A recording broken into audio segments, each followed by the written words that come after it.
fiel, né, irmãos? Vale a pena nós perseverarmos na oração. Pode se sentar, irmãos. Nós louvamos ao Senhor por mais essa oportunidade que o Senhor nos deu de estarmos aqui para aprender mais dele, para adorarmos juntos. Pedindo uma palavra ao Senhor na semana passada, daí pediu para a gente trocar a escala, né? Porque ela teria um compromisso hoje. E me veio a parábola das 10 virgens. E ontem, no propósito, né, que nós mulheres estamos fazendo, essa foi a nossa leitura, né? De Mateus 25, que o Senhor lhe confirma a sua palavra. E meditando, né, sobre a parábola, Jesus usava parábolas. Quando nós lemos o Evangelho, nós vemos que Jesus usava parábolas com frequência, né? E eu acredito que era para ensinar aquele povo de uma maneira fácil para eles entenderem, né? Porque ali era uma mensagem tão profunda que Jesus ensinava, mas ele usava das parábolas para que fosse uma linguagem mais fácil do povo entender. E pesquisando sobre parábola, eu separei algumas características importantes para complementar aqui na nossa mensagem. E algumas características importantes da parábola. Ela é uma história simples, né? Geralmente sobre coisas comuns, onde se pega algo conhecido daquela época e lugar para explicar algo profundo. Um exemplo: o reino de Deus é como? Aí o Senhor Jesus começa a explicar. Ele ensina de uma forma memorável, ou seja, provoca uma reflexão na vida da pessoa. E no contexto do povo daquela época, a maioria não sabia ler e nem escrever. Então o ensino tinha que ser de uma forma fácil para eles entenderem, de uma forma que eles ficassem gravados na memória. Que hoje nós temos a facilidade, né, irmãos? Nós lemos, nós escrevemos, nós podemos abrir a Bíblia a qualquer momento e ler a palavra, mas nem todos têm essa oportunidade, né? De pegar e ler. Então, o Senhor Jesus, o intuito dele era deixar a mensagem o mais clara possível, para que as pessoas pudessem entender, né? Ali o ambiente que eles viviam naquela época era um ambiente agrícola, era um cotidiano simples. Então você vê que a comparação que o Senhor Jesus usa é muitas das vezes com semente, muitas das vezes com pesca, muitas das vezes com pastoreio, com vida em família, ou seja, num contexto que eles facilmente poderiam compreender a mensagem do Senhor Jesus. Que a vontade do Senhor Jesus é que todos escutem a palavra e creiam na palavra. Então ele usava, o propósito principal das parábolas de Jesus é para revelar verdades espirituais aos que estavam abertos para ouvir e crer. Esse é o propósito principal da parábola. E as parábolas muitas das vezes traduzem uma profecia complexa em lição prática. Ou seja, ela traz na profecia uma lição prática para nós aplicarmos na nossa vida cristã. É o que acontece em Mateus 24 e Mateus 25, que é onde nós vamos estudar hoje, na parábola das 10 virgens. O contexto de Mateus 24 e de Mateus 25 faz parte do chamado sermão profético.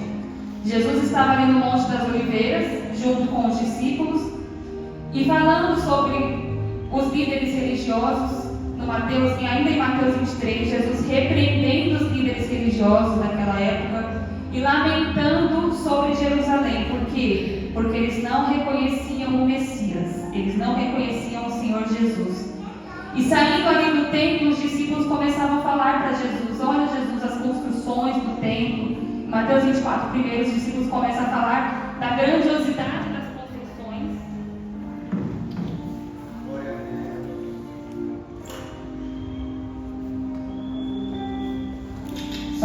Da grandiosidade das construções ali do templo. E Jesus responde: não ficará pedra sobre pedra que não seja derrubada. Aquilo causou um espanto aos discípulos, porque segundo a tradição judaica, da fé judaica, o templo ali era um símbolo máximo da fé judaica. E o Senhor Jesus disse que não ficaria pedra sobre pedra ali. Em Marcos 13:3, no Monte das Oliveiras, Pedro, Tiago, João e André perguntam a Jesus: quando isso vai acontecer? Quando haveria a destruição do templo? Qual sinal seria da vinda do Senhor Jesus? E aí Mateus 24 começa a falar sobre os sinais, sobre as advertências. o falso profeta, o engano, o surgimento do anticristo, a perseguição que a igreja e os judeus iriam passar e os sinais da sua segunda vinda. E em Mateus 25, 3 parábolas sobre essa preparação que nós devemos ter e a nossa fidelidade ao Senhor, que é as 10 virgens, a parábola dos talentos e a parábola do juízo final, o juízo das nações. Irmãos, o discurso de Jesus não é somente para falar sobre acontecimentos futuros, os sinais que antecederiam a sua vinda, mas é um chamado para nos mantermos vigilantes, para nos mantermos fiéis, para nos mantermos perseverantes. Nós vemos que na palavra o Senhor sempre fala: vigiai e orai, vigiai e orai. Então, ao mesmo tempo que nós devemos nos manter vigilantes, nós temos que manter a nossa vida de oração. É vigilância e é oração. É vigilância e é oração. Então vamos abrir em Mateus 25, do verso 1 ao 13. Mateus 25, 1 ao 13, diz assim: Então o reino dos céus será como as 10 virgens, que pegaram suas lamparinas e saíram para encontrar-se com o noivo. 5 delas eram insensatas e 5 prudentes. As 5 insensatas não levaram óleo suficiente para as lamparinas, mas as outras 5 tiveram o bom senso de levar óleo de reserva. Gravem isso. Como o noivo demorou a chegar, todas ficaram sonolentas e adormeceram. À meia-noite foram acordadas pelo grito: Vejam, o noivo está chegando, saiam para recebê-lo. Todas as virgens se levantaram e prepararam as suas lamparinas. Então as 5 insensatas pediam às outras: Por favor, dê-nos um pouco de óleo, pois nossas lamparinas estão se apagando. As outras, porém, responderam: Não temos o suficiente para todas. Vão e comprem óleo para vocês. Quando estavam fora comprando óleo, o noivo chegou. Então as 5 que estavam preparadas entraram com ele no banquete de casamento e a porta foi trancada. Mais tarde, quando as outras 5 voltaram, ficaram do lado de fora, chamando: Senhor, Senhor, abra-nos a porta. Mas ele respondeu: A verdade é que não as conheço. Portanto, vigiem, pois não sabem o dia nem a hora da volta. Aqui o enredo são 10 virgens, e as 10 virgens estavam aguardando o noivo para o casamento. 5 prudentes, ou seja, com óleo, e 5 insensatas, que o óleo não era suficiente. E eu gosto de pegar o sinônimo da palavra, porque dá uma visão maior do que significa a palavra para nós. Prudência significa uma pessoa que tem juízo, uma pessoa avisada, uma pessoa cuidadosa, uma pessoa sensata, uma pessoa prevenida e tantas outras características. Mas o que me chamou a atenção é uma pessoa que tem juízo e uma pessoa prevenida, ou seja, que tem noção do que vai acontecer. Ela não age pela impulsividade, ela tem juízo. E por outro lado, as insensatas significa uma pessoa leviana, uma pessoa sem juízo, uma pessoa inconsequente, irresponsável e tola. Essas eram as insensatas. E a gente vê que quando o noivo chegou, só as prudentes entram para a festa. O noivo é Jesus, as virgens, a igreja, aqueles que professam ao Senhor Jesus como seu Salvador. O óleo, muitas das vezes as pessoas traduzem como o Espírito Santo, e sim, tem a ver, mas se você pegar na palavra original, é vida espiritual genuína. Esse é o significado do óleo, ou seja, uma fé viva, uma vida de comunhão com o Senhor, intimidade com o Senhor. Isso significa o óleo. E no versículo 5 a gente vê o atraso do noivo, que fala que o Senhor Jesus demorou e elas dormiram por isso. Mas na verdade esse atraso do noivo é o tempo de espera até a volta do Senhor Jesus. Porque a gente sabe que o Senhor Jesus ele não se atrasa. O Senhor ele não se atrasa para nada, ele não se apressa para nada. O Senhor Jesus tem a certa para tudo. E essa parábola, ela reforça a necessidade de vigiar e de se preparar para o retorno do Senhor Jesus. Irmãos, quando eu leio essa parábola, eu me encho de temor, porque a gente vê que as 10 virgens estavam ali. Todas elas conheciam ao Senhor. Todas elas estavam esperando pelo Senhor. Mas nós vemos que todas elas tinham lamparina. E se você pensar no significado de lamparina, é um instrumento para quê? Para gerar luz. E qual é o nosso instrumento hoje para nós gerarmos luz? É a palavra do Senhor. Escondi a tua palavra no meu coração para não pecar contra ti. Lâmpada para os meus pés e a tua palavra e luz para o meu caminho. Então a nossa lamparina é a palavra do Senhor Jesus. É o instrumento que nós temos para nos guiar na luz do Senhor. Então nós vemos que todas tinham lamparina, mas nem todas tinham óleo. Ou seja, não basta nós só termos a palavra. Não basta nós só termos a Bíblia. Não basta nós estarmos aqui, sairmos de casa, colocar a Bíblia de braço em braço e vir para a igreja. Nós temos que usar a palavra. Nós temos que usar o instrumento que nós temos. Nós temos que meditar na palavra dia e noite, noite e dia. Meditar na lei do Senhor, como o salmista diz. É assim que nós iremos cultivar o óleo. Porque não basta nós termos o instrumento, não bastou para as insensatas terem a lamparina, porque não estava cheia. O que vai nos dizer se nós estamos prontos para a volta do Senhor Jesus é o quanto nós estamos cheios da palavra dele. O quanto nós estamos cheios da vida de Deus. Porque a preparação, irmãos, não se empresta. Não tem como eu buscar pelo Leone. Não tem como eu buscar pelo Benjamin. Eu oro pela minha família. Eu oro pela minha casa, para que minha casa sirva ao Senhor Jesus. Mas naquele dia é individual. Não tem como eu falar, Senhor, eu vou orar 15 minutos e 20 minutos aqui. Mas é pelo Leone, não é por mim, é por ele. Não existe. É individual. E qual tem sido a nossa busca? O quanto nós temos buscado ao Senhor, irmãos? Essa pergunta foi o que eu me fiz essa noite quando eu meditava na palavra. O quanto nós temos buscado, o quanto nós temos lido, o quanto nós temos sentido ser cheio do Senhor Jesus. O que vai fazer a diferença é o quanto nós temos de comunhão com o Senhor. Porque nós vamos construindo, irmãos. Nós vamos construindo conforme o tempo vai passando a nossa caminhada com o Senhor Jesus. E nós precisamos cultivar óleo, para naquele dia nós termos óleo de reserva. No versículo 5, diz: como o noivo demorou a chegar, todas ficaram sonolentas e adormeceram. No 6 diz: à meia-noite foram acordadas pelo grito: vejam, o noivo está chegando, saiam para recebê-lo.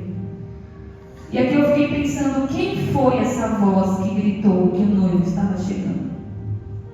Quem foi essa voz que falou para aquelas virgens sair para recebê-lo? Eram os sentinelas, os atalaias, aqueles que anunciavam sobre o Senhor.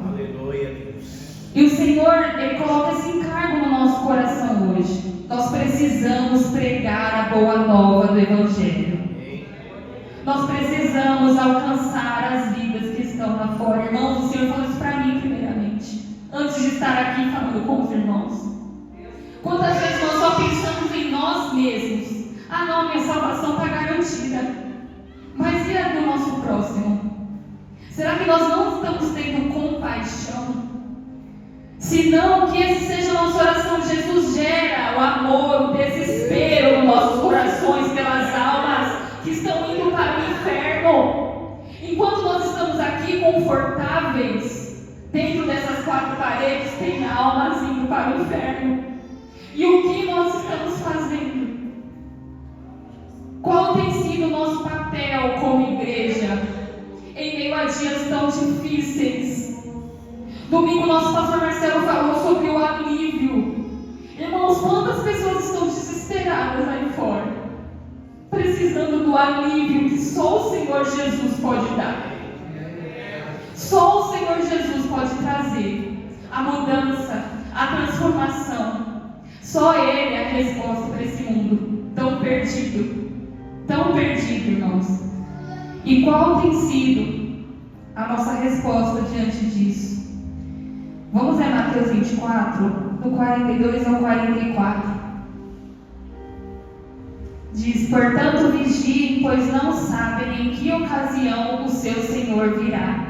Entendam isto: se o dono da casa soubesse exatamente a que horas viria o ladrão, ficaria atento e não permitiria que a casa fosse arrombada. Estejam também sempre preparados, pois o Filho do Homem virá quando menos esperam. Sempre preparados. Nós temos que estar sempre preparados. Nós não sabemos o dia, nós não sabemos a hora, mas o Senhor, Ele nos fala sinais. Ele nos dá sinais sobre a sua vida. Abre para mim, Ju, 1 Tessalonicenses 5, 2 a 8, diz assim: pois vocês sabem muito bem que o dia do Senhor virá inesperadamente, como ladrão à noite. Quando as pessoas disserem tudo está em paz e seguro, então o desastre lhes sobrevirá tão repentinamente, como iniciam as dores de parto de uma mulher grávida, e não haverá como escapar. Mas vocês, irmãos, não estão na escuridão a respeito dessas coisas, e não devem se surpreender quando o dia do Senhor vier como ladrão. Porque todos vocês são filhos da luz e do dia. Não pertencemos à escuridão e à noite. Portanto, fiquem atentos, não durmam como os outros. Permaneçam atentos e sejam sóbrios. À noite as pessoas dormem e os bêbados se embriagam. Mas nós que vivemos na luz devemos ser sóbrios, protegidos pela armadura da fé e do amor, usando o capacete da esperança da salvação. Irmãos, o Senhor vem como ladrão à noite, mas nós não estamos nas trevas, nós estamos na luz. Então nós não seremos pegos de surpresa. À noite as pessoas dormem e se embriagam, ou seja, os que vivem nas trevas serão pegos de surpresa. Mas a igreja que vive na luz, que anda vigilante e que anda sóbria, não será pega de surpresa, porque nós vamos estar preparados. Essa é a minha oração, que o Senhor nos prepare dia após dia para a sua vida.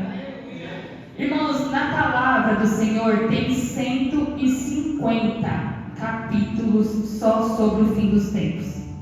150 capítulos só sobre a volta de Jesus. Será que esse assunto é importante para o Senhor? Eu acredito que seja, porque há muito na palavra falando sobre a volta do Senhor Jesus. E não é em vão que o Senhor usa a ilustração do noivo e da noiva. Para quem é casado, aqui a gente sabe, ainda mais a gente como mulher, como noiva, como a gente ansiou pelo dia do casamento. Eu lembro que estava prestes a casar com o Leone e eu só falava sobre o casamento, sobre a nossa vida após o casamento, sobre como eu ansiava, como eu esperava por esse dia do nosso casamento. E o que nós, como noiva, como igreja, temos ansiado? Será que nós temos falado da volta do Senhor?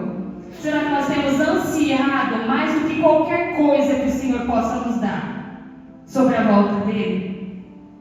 Será que nós temos de fato amado ao Senhor acima de tudo, como nós declaramos nas canções, como nós professamos com a nossa boca? Nós temos amado o dia do Senhor? Nós temos vivido dias tão difíceis em que nós temos visto o pecado crescer de uma forma, irmãos, absurda. Eu fico assim espantada com as coisas que eu tenho visto aí fora. E eu penso, no Benjamin, como será o futuro das nossas crianças, dos nossos adolescentes, com a iniquidade crescendo de uma maneira tão grande. Mateus 24, 12. Mateus 24, 12 diz: o pecado aumentará e o amor de muitos esfriará. Em outra versão diz que a iniquidade, por se multiplicar a iniquidade, o amor de muitos esfriará. E pesquisando sobre o que é iniquidade no grego, é anomia, que significa nenhuma lei, ilegalidade, injustiça e depravação. Isso é iniquidade. E é exatamente o que nós temos visto crescer no mundo. O iníquo é uma pessoa que vive sem lei, faz o que quer, na hora que quer, pela sua vontade, não está nem aí para consequência nenhuma. Essa é uma pessoa que vive em iniquidade. Paulo, em 2 Tessalonicenses, fala que o espírito do anticristo é a iniquidade, que o anticristo é o homem iníquo. E não é em vão que Paulo se refere assim ao falar do anticristo. Que a iniquidade é quebrar a palavra de Deus, é você ir contra, é você afrontar tudo que vem do Senhor. Isso é o anticristo. O espírito do anticristo ele já atua no mundo, nas pessoas. Quando a pessoa se volta contra o Senhor, quando a pessoa se volta contra a palavra. E nós temos visto isso, irmãos, enquanto o amor de muitos tem se esfriado. Que a nossa oração seja para que o Senhor venha manter o amor por Ele vivo dentro de nós, independente do que viemos a passar pelo Senhor, que nós venhamos de fato amar ao Senhor acima de todas as coisas. Voltando em Mateus 25, no versículo 7 diz: todas as virgens se levantaram e prepararam suas lamparinas. Então as 5 insensatas pediram às outras: por favor, dê-nos um pouco de óleo, pois nossas lamparinas estão se apagando. As outras, porém, responderam: não temos o suficiente para todas, vão e comprem óleo para vocês. Refletindo sobre essa parte da palavra, eu fiquei pensando que o mais importante é a forma que nós vamos terminar a nossa corrida com o Senhor Jesus.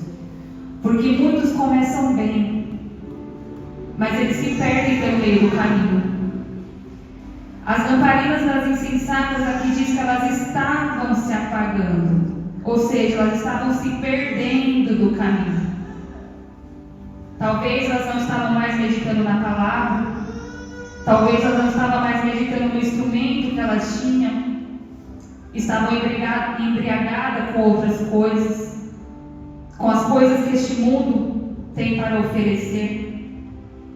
Para nos mantermos firmes, é preciso nós pagarmos o preço. Nós vemos aqui que as prudentes falam para as insensatas: vão, comprem o óleo para vocês. Comprar é o quê? Fala de valor, de preço. Então é preciso nós pagarmos o preço para nós termos óleo. É preciso você pagar o preço, negar a si mesmo, pegar a sua cruz e seguir a Jesus para você ter óleo. É preciso você buscar ao Senhor, orar, ter uma vida de oração, de leitura da palavra, de jejum, ter as suas disciplinas espirituais, irmãos. Isso é dever de todo cristão.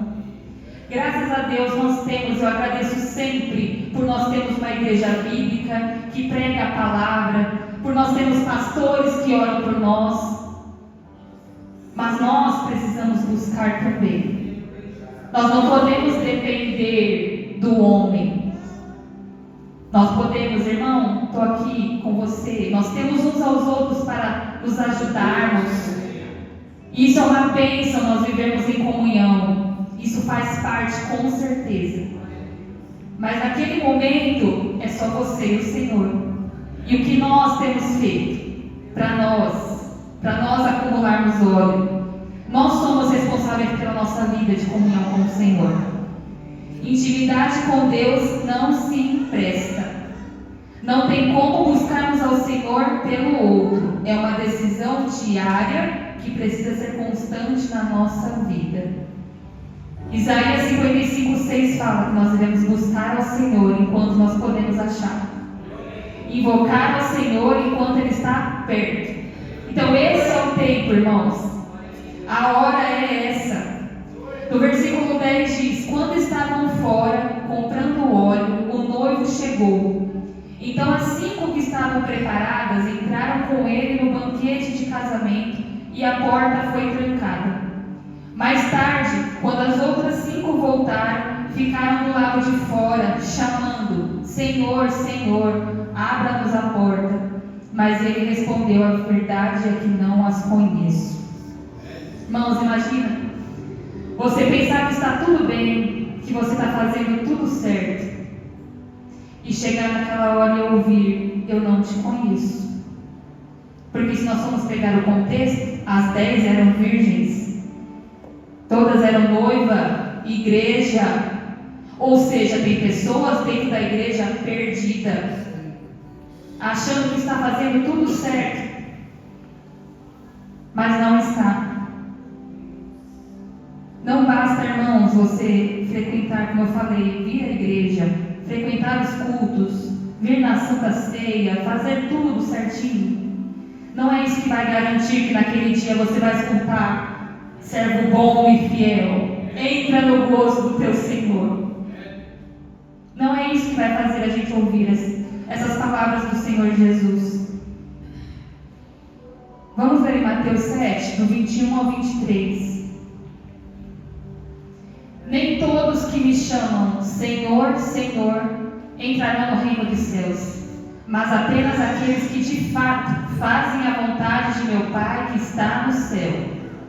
No dia do juízo, muitos me dirão: Senhor, Senhor, não profetizamos em teu nome, não expulsamos demônios em teu nome, não realizamos muitos milagres em teu nome.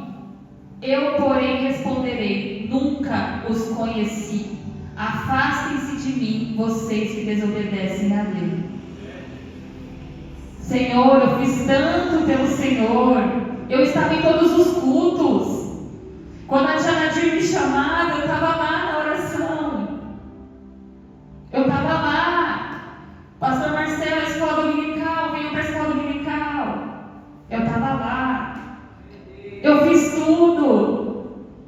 E o Senhor Jesus falava: eu não te conheço. Isso é muito sério, irmãos, e precisa causar um temor dentro de nós.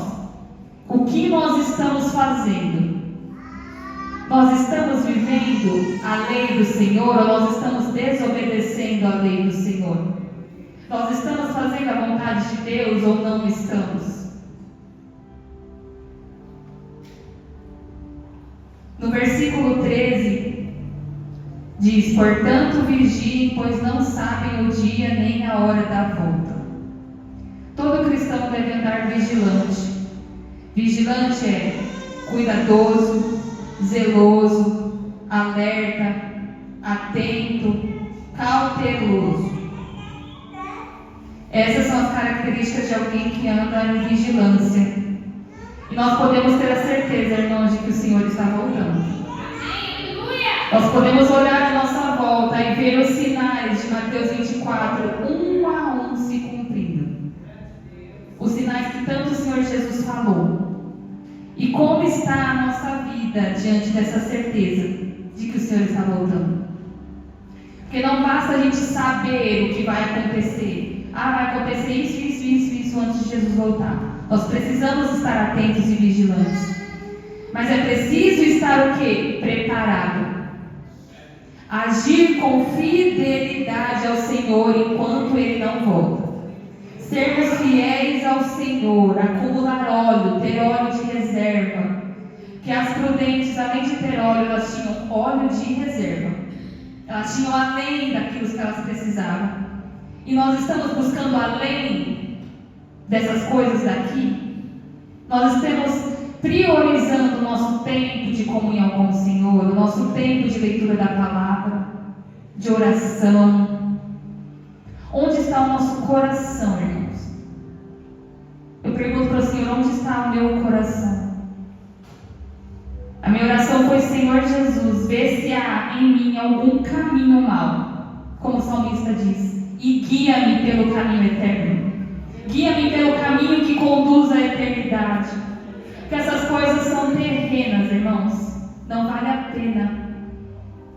Essas essas coisas vão passar e nós teremos a nossa eternidade com o Senhor Jesus. Então, o que nós temos esperado? Nós estamos com o nosso coração desprendido. E quando eu penso em coração desprendido, eu lembro da passagem de Abraão. Abraão com o seu filho Isaac, levando Isaac para o sacrifício. Nós sabemos a história de Abraão. Não podia ter filhos, já estava na sua velhice. E o Senhor fala: eu vou te dar, Abraão, uma descendência, uma terra, um povo, um filho. Sara até deu risada quando ela escutou. Como nós vamos ter um filho? Mas o Senhor cumpre a promessa.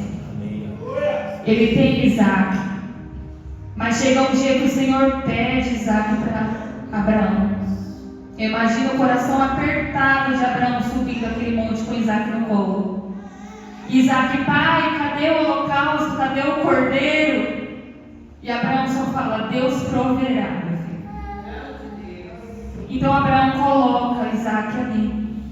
Vamos ler, Julia. Acredito que é o versículo 11 de Gênesis. Isso.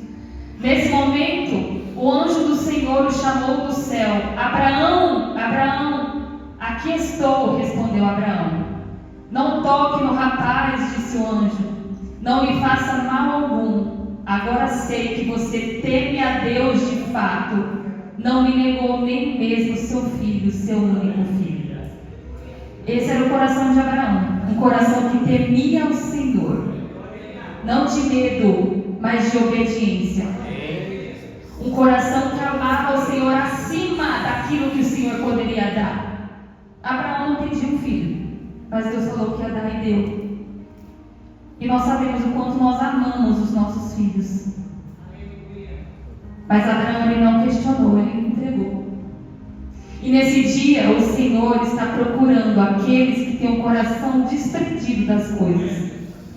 A palavra diz que o Senhor procura os verdadeiros adoradores, que adorarão ao Pai em espírito e verdade. E o verdadeiro adorador é esse. A primeira passagem de adoração que nós vemos na Bíblia é essa de Abraão entregando Isaac. Um coração desprendido das coisas deste mundo. Um coração que amava o Senhor não por aquilo que ele podia dar, mas por quem ele é. Abraão entendeu quem o Senhor é. Então que nós venhamos de fato esperar no Senhor. Para fechar, vamos ler 1 Coríntios 15, 19. Coloca na arte para a gente, Ju, por favor. Se esperamos em Cristo só nesta vida, somos os mais miseráveis de todos os homens. Em algumas versões falam infelizes, em outras falam digno de pena. Se você espera em Jesus só pelas coisas daqui, você é miserável. Você é infeliz e digno de pena. Então que a nossa esperança não esteja nas coisas daqui, que vão passar, mas que a nossa esperança esteja no Senhor e na sua volta. Que esse seja de fato o desejo do nosso coração, que não venhamos cantar Maranata só por cantar. Que Maranata nós estamos clamando: vem Senhor Jesus, vem Senhor Jesus. Esse precisa ser o nosso grito, precisa ser o nosso desejo. Precisa, irmãos. Se não é no seu coração, peça ao Senhor: Senhor, gera em mim temor pela Tua palavra. Gera em mim um anseio para me encontrar contigo, Pai. Gera no nosso coração, Senhor Jesus, um anseio por encontrar com o Senhor, para estar contigo, onde não vai haver mais dor, não vai haver mais morte, não vai haver tristeza, aonde nós iremos desfrutar de quem o Senhor é, daquilo que o Senhor preparou para nós. Irmãos, o sofrimento que nós passamos não se compara com a glória que há de ser revelada. Nada daquilo que nós passamos aqui se compara com o que nós iremos viver com Cristo na eternidade. Mantenha os seus olhos nele, mantenha a sua esperança no Senhor. Os dias são maus, mas eu tenho uma boa notícia: o Senhor Jesus está vindo. E essa tristeza vai passar. dia difícil, no dia mau, quando ele chegar, se lembre disso. Que a sua esperança esteja no lugar certo e não nas coisas daqui. Porque se estiver nas coisas daqui, nós somos miseráveis, nós somos infelizes. Mas se estiver no Senhor, nós teremos a plenitude, nós viveremos novidade de vida. Porque não pertencemos a este lugar, nós pertencemos ao Senhor. Amém? Se coloca de pé, vamos fazer uma oração. E que essa seja a nossa oração. Sim, Jesus, nós estamos aqui neste momento, Pai. Nós te louvamos pela Tua palavra, nós te agradecemos pela Tua graça, pela Tua misericórdia, Deus, por mais uma vez falar aos nossos corações, Senhor. A nossa oração, Jesus, é que haja em nós, no nosso coração, um anseio para te encontrar, um anseio para estar contigo, Jesus. Que venhamos sim clamar Maranata, mas não somente declarar, mas que o nosso coração venha de fato ansiar pelo Senhor. Que sejamos como aquelas virgens prudentes que acumularam óleo, que estavam prontas para encontrar com o noivo. Que o Senhor venha tirar, Senhor, da nossa vida, do nosso coração, tudo aquilo que queira atrapalhar, tudo aquilo que queira nos desviar do caminho que conduz à eternidade contigo, Pai. Gera em nosso coração um anseio pela Tua presença, para te contemplar, para te conhecer. Que esse seja o desejo do nosso coração, conhecer ao Senhor e fazer o Senhor conhecido. Anunciar que o Senhor está vindo, anunciar que há salvação, anunciar que há vida eterna no Senhor, que o Senhor é a resposta para este mundo, que o Senhor é tudo que nós precisamos, que nós venhamos anunciar a Tua palavra em tempo e fora de tempo, que vidas sejam alcançadas, que venhamos de fato saquear o inferno, que não venhamos, meu Deus, nos conformar com este mundo, mas transformar através da renovação da nossa mente, para que venhamos de fato viver a Tua boa, perfeita e agradável vontade, Senhor. E que o nosso coração venha anunciar a cada dia mais pela Sua volta, Pai. Que essa seja a nossa esperança, que esse seja o nosso alvo, que esse seja o nosso foco, estar com o Senhor. Que nós venhamos dar o nosso melhor ao Senhor, enquanto nós estivermos aqui, nos mantermos fiéis, e naquele dia dizer que nós combatemos o bom combate, que acabamos a carreira, guardando a fé no Senhor Jesus e na Sua palavra. Em nome de Jesus, nós louvamos pela Tua palavra, pela Tua presença, Senhor Jesus. Nós oramos e te agradecemos, Pai. Amém.